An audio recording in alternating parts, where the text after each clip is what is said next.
What a wonderful event this is. I'm very honored to be invited back, and it's always good to be home, and what we always consider our home. Being ostensibly in the news business, let me begin by saying 5-0 Red Sox, top of the sixth. I don't know if Mr. Ricketts has made it back to his table. I was hoping you were going to have a schedule conflict tonight on the first night of the World Series.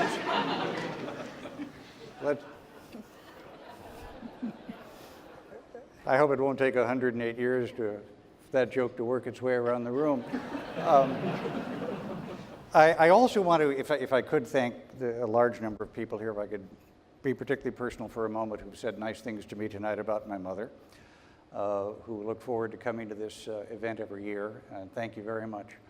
And if I might address something in admiration to our Sandburg Award winners, I finally get a chance to tell this story. When my mother was 19 and by night working at the Singapore Lounge on Rush Street, during the day she was filling in various secretarial jobs downtown, and she was the receptionist at a law firm. The name is lost to me, of a prominent Chicago lawyer who was a Lincoln collector. And as she always told the story, she was sitting at the front reception desk one day when a man with a battered cap and weathered face and soiled clothing came in and asked for this attorney. And my mother said, "May I tell him who's calling?" And he said, "Well, Mr. Carl Sandburg, ma'am." And my mother, of course, knew who Carl Sandburg was and called back to the attorney, and he said, "This is great, I'll be right out." As my mother told the story, she turned around to reach to the bottom drawer to do some filing, and she felt a hand on her derriere. And she turned around to see the grave, noble visage of America's most beloved poet smiling at her. So I like to think that the hand of Sandburg is on this event tonight. If I might pass that along to you. Yeah. Let me begin. Michael, that lovely introduction that Mr. Ricketts gave you. You have written so movingly and tellingly about baseball, about the financial system, about Silicon Valley.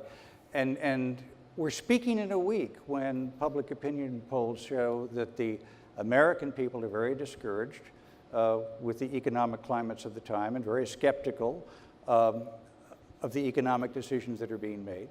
So I think a lot of people here want to know from you, do you think the Cubs are on the right track? Well, there's a long answer and a short answer to that, right? The short answer is I think they're in very good hands. The long answer is I think it's a very complicated business being the owner of the Chicago Cubs, because your customers have gotten so accustomed to losing, and yet they're still so loyal. So not that accustomed. Go ahead. But it makes you wonder. I mean, it makes you wonder what incentive you have to win. If they're going to show up anyway, if you lose, why bother, right? I mean, and the other thing is, and this is it's a kind of a psychological phenomenon that was present in once upon a time present in both Red Sox fans and Cub fans, and that was they'd gone so long without success that part of what they were selling, I think, to their fan base was misery and the sense of victimhood. And the Red Sox, I think it's disturbed a lot of people's lives if they've won the World Series. I mean, I have a whole, my in-laws lived to be made miserable by the Red Sox. And now they've won the World Series. They don't know what to do with themselves. So they're channeling this kind of unhappiness with the Red Sox into all sorts of unproductive areas of their lives. I mean, it's really not, and I worry that if the Cubs somehow come around and win, there'll be a crisis in Chicago. I mean, where will you put that unhappiness? It's got to go somewhere. So I would say, St. Louis. The long answer is that if he turns this operation around, as I'm sure he will, you may end up hating him for it. Thank you. All right, that's. Isabel, let me turn to you. You have written so movingly about a multiplicity of cultures. Families, tribes, as you call them, Latin American societies, American Don't society. ask me about baseball. That what you're going to do? I was going to ask you, do you think the Cubs are on the right track? Well, I think that they need some magic realism. And maybe I can provide it one by one, alone in a room. I could do something for them.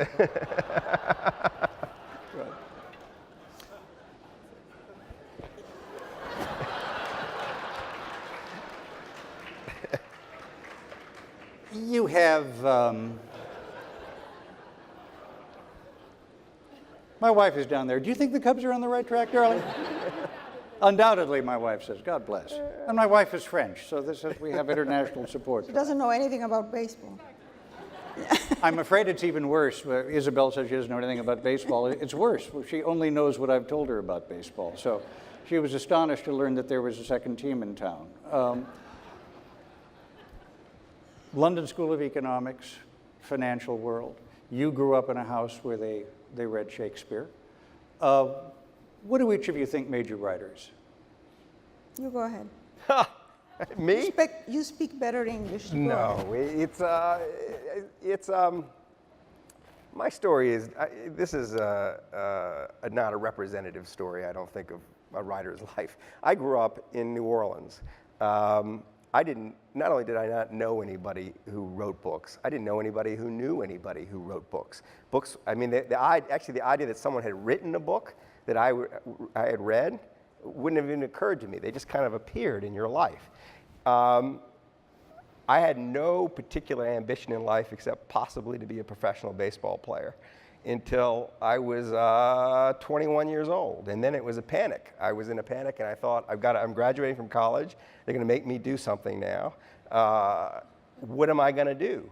And I did ask myself, what's the one thing they make me do here that I actually lose myself in? And it was true that was writing.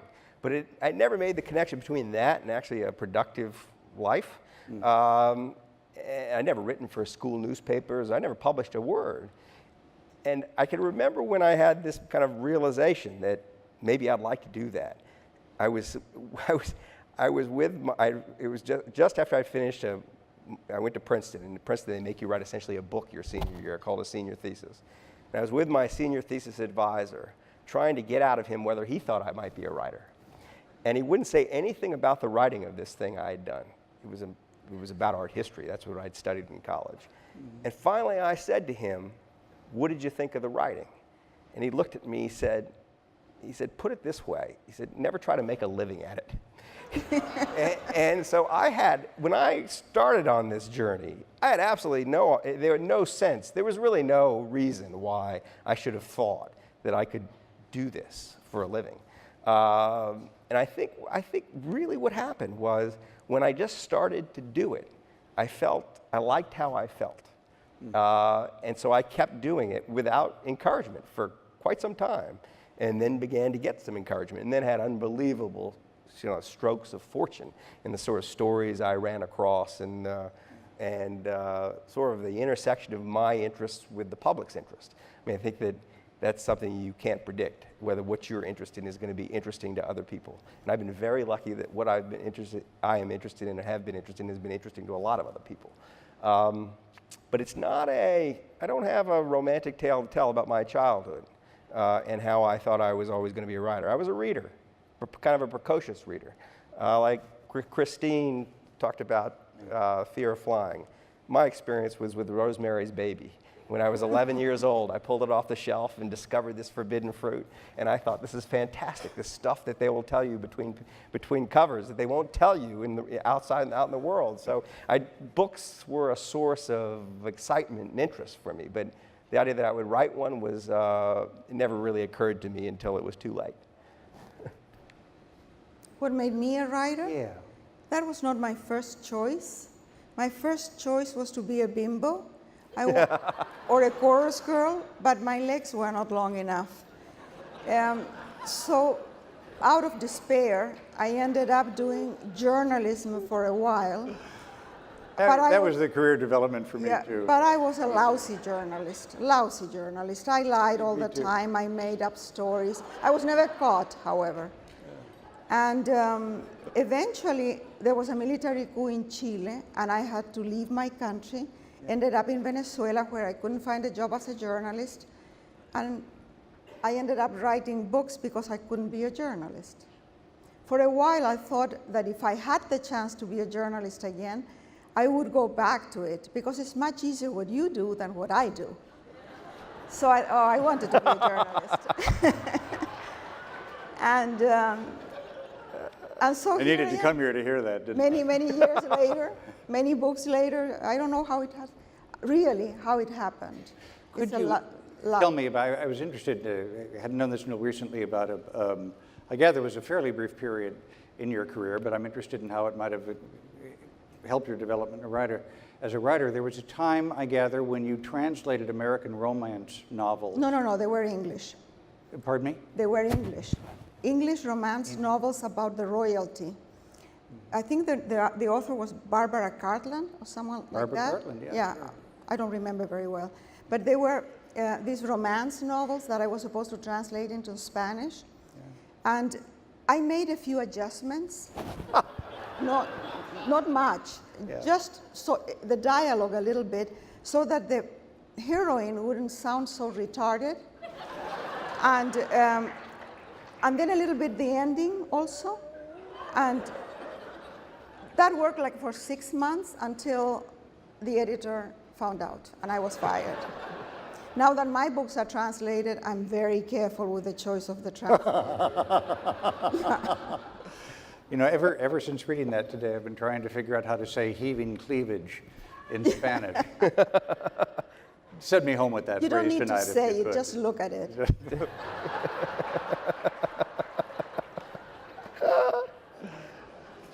I made a note of phrase of yours, Michael. One of your books, you wrote, people making money, you refer to people on people at a certain house on Wall Street as people making money all out of proportion to their value to society. And it occurred to me when I read that this also could have been written about some of the athletes about whom you've written. And I just wonder, in a sense, has your writing career been a search for what really matters? It's funny you say that, because when I didn't write about sports, I didn't write a word about sports until Moneyball. Yeah. And what got me in it in the first place was we just moved back from Europe to live in basically Oakland's backyard. And it was when free agent salaries were skyrocketing in baseball. And I noticed that I can't remember who they were even, but that the left fielder of the Oakland A's was being paid $5 million a year now, and the right fielder was being paid $150,000. And I wondered how pissed off the right fielder was every time the left fielder dropped a fly ball. And I thought my first interest in it all was in the kind of potential class warfare that you think might arise inside of professional sports, because you've got these people being paid vastly different sums of money that are really sometimes unrelated to their actual performance. So it was a question of value that first got me interested in the first place, and it then kind of spun into something else. So that's true. I think that's true. And Isabel, you wrote at one point, you paraphrased your son. You said that your son says, it's hard to have a writer in the family. Very hard, yeah. Because there's a big sign in my house when you come in that says, beware, anything you say might be used. Anything you do might be used. And I've written a couple of memoirs in which I expose my family. They are really pissed at me. Some members of my family don't talk to me. My son still talks to me, but he's one of the very few. So I have decided that I will never write another memoir. They say that I lie, that wasn't the way it happened, that they were much better people, that they acted in a much nobler way than I pictured in the book.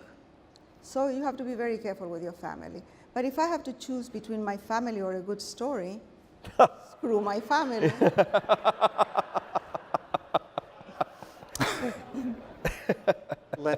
And we should explain, you are accompanied here tonight by all my family. Yeah, so.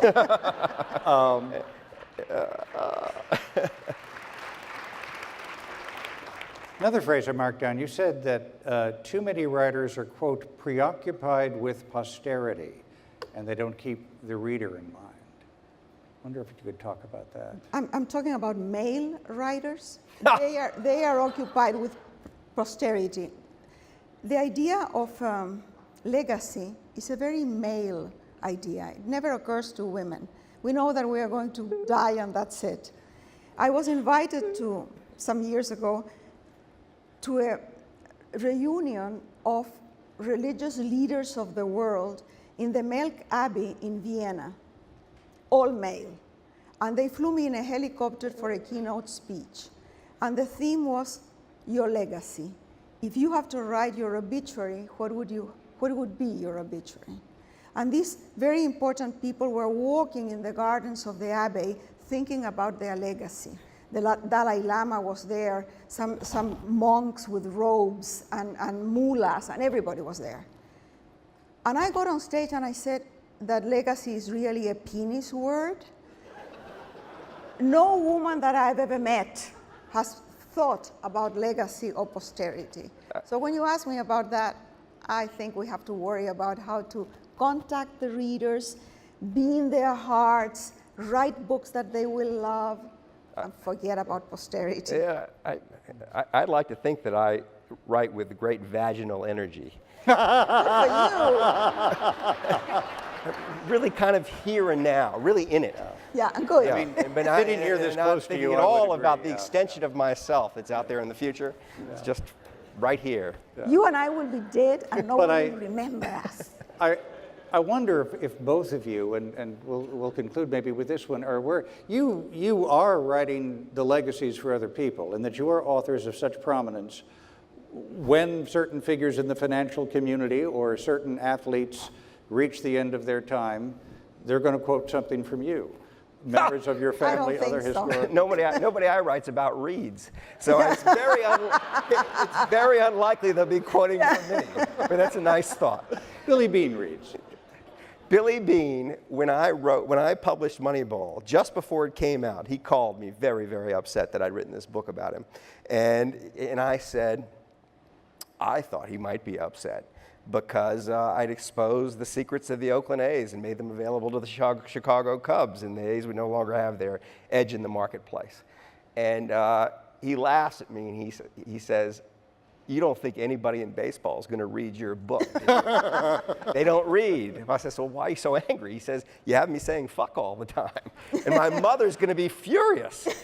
And that was it. But I'm telling you that it's very unlikely that anybody I've written about is sufficiently aware of the language on the page that they will take it with them, into their futures. It comes and goes in their minds. It's funny because I have interviewed some ball players over the years, and they all read your books. I don't think so. I don't think so. I don't know what they don't like about yours. Are you aware of? I mean, no matter how much you decry it, you don't think in any way you're writing for readers 20, 50 years from now? How many writers do we remember in history? How many writers can we mention in the thousands of years that people have been writing? Only a handful. You think I will be among them? Forget it. I'm very realistic. I can be magical realist for certain things, but this I know for sure. Yeah. It's not going to happen. To try and end on a somewhat more uplifting note. We can talk about my socks. See, Yeah. What's wrong They're with your great. socks? Yeah, they're Michael, great. we They're can't do great. a lot Yeah. with that. What do you hope to leave with a reader who picks up one of your books? Oh, I don't know. A sense of kindness. I think the world needs more kindness. And when I meet people and I talk to people and they tell me their stories, I realize that we are all so similar. We all feel the same way. We could be so much better if we just could be kinder to each other. And so in my books, even the villain is someone that you can understand. Because I love the villain too. In my books, the villain is usually someone you can't understand. You hate him. But I would say that in addition to pleasure, I like the idea that my books would give someone pleasure. It's an underrated sort of quality in the experience. I love the idea of leaving someone with feeling that they've understood something that they really need to understand. So sort of explaining something through a narrative. So a sense of like, now I get it. You know, that's the difference between what you write with nonfiction and what I write. If I try to do that, It would be bad. It would be awful. Yeah. If I tried to do what you did, it would be even worse. Worse. Yes. But if I tried to do that to teach someone something so that they would take something from the book, I would ruin it.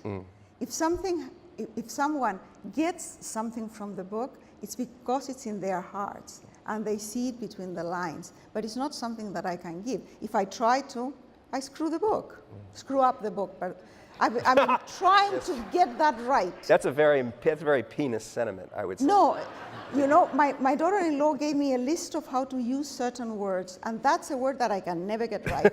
So sorry. On that note, congratulate, please, our wonderful Carl Sandburg Award winners, Michael Thank Lewis you. and Isabel Allende. Thank you, thank you, thank you.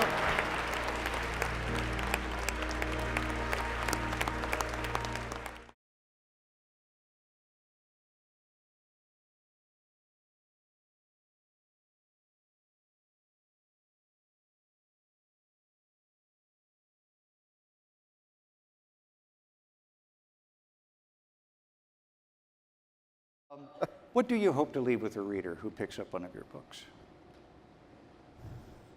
Oh, I don't know. A sense of kindness. I think the world needs more kindness. And when I meet people and I talk to people and they tell me their stories, I realize that we are all so similar. We all feel the same way.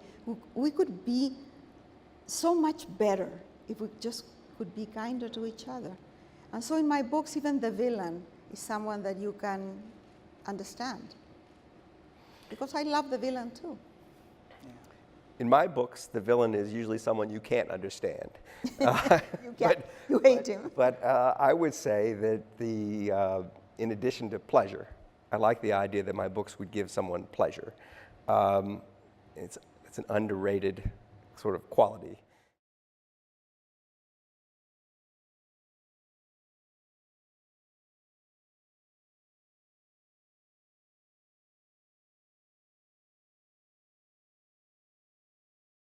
I got on stage and I said that legacy is really a penis word. No woman that I've ever met has thought about legacy or posterity. So when you ask me about that, I think we have to worry about how to contact the readers, be in their hearts, write books that they will love, and forget about posterity. Yeah, I'd like to think that I write with great vaginal energy. Good for you.